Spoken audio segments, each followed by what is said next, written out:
Say namaste to everybody. Namaste. Namaste. Everybody knows that. Everybody knows what that means. Namaste. You heard that before? Heard it. Can't break it down. Namaste means I salute the soul in you, or I salute the divine in you. Because all of us we all have the divine in us. You know, like one scripture says, we're created in the image and likeness of God. So we all have that same divine in us. So we're all brothers and sisters because we all have that same self. The self of you is the self of me. You know, the self of that self is all connected.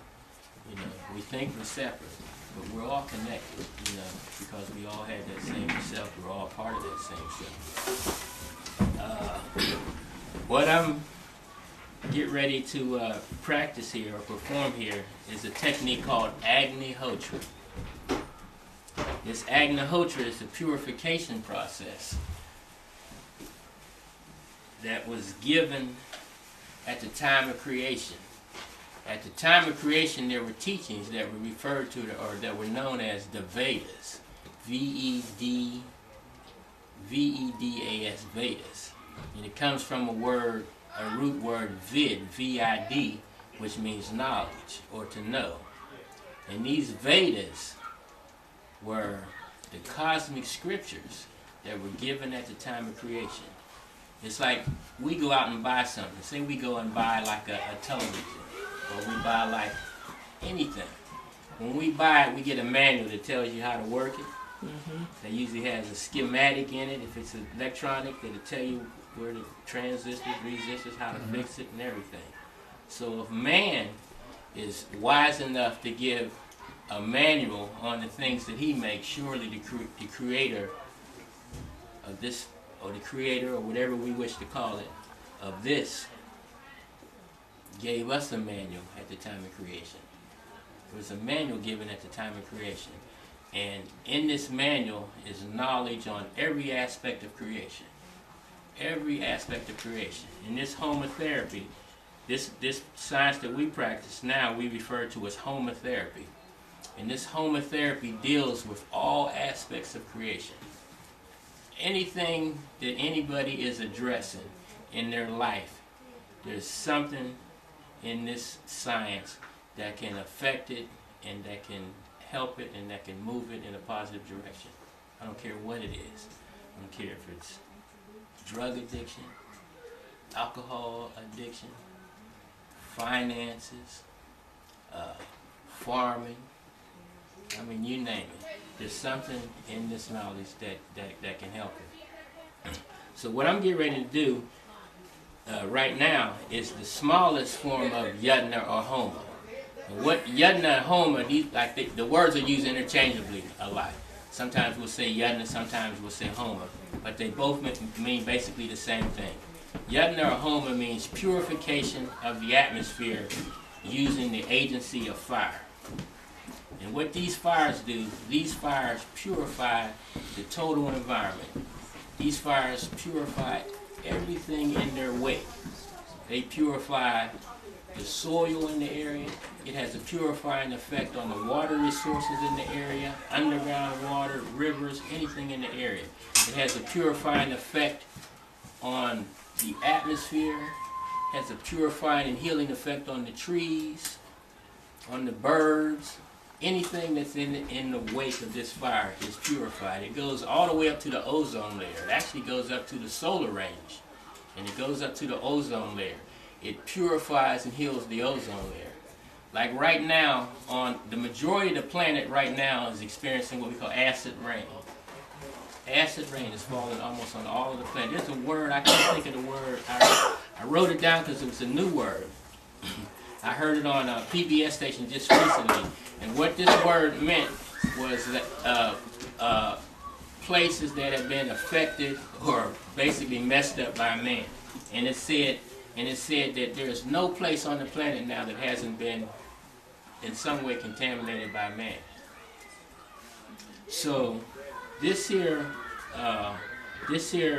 Agnihotra, like I say, has this healing effect on the total environment.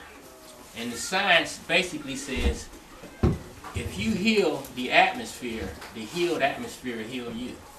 We have a lot of people nowadays that are teaching or practicing what they call holistic.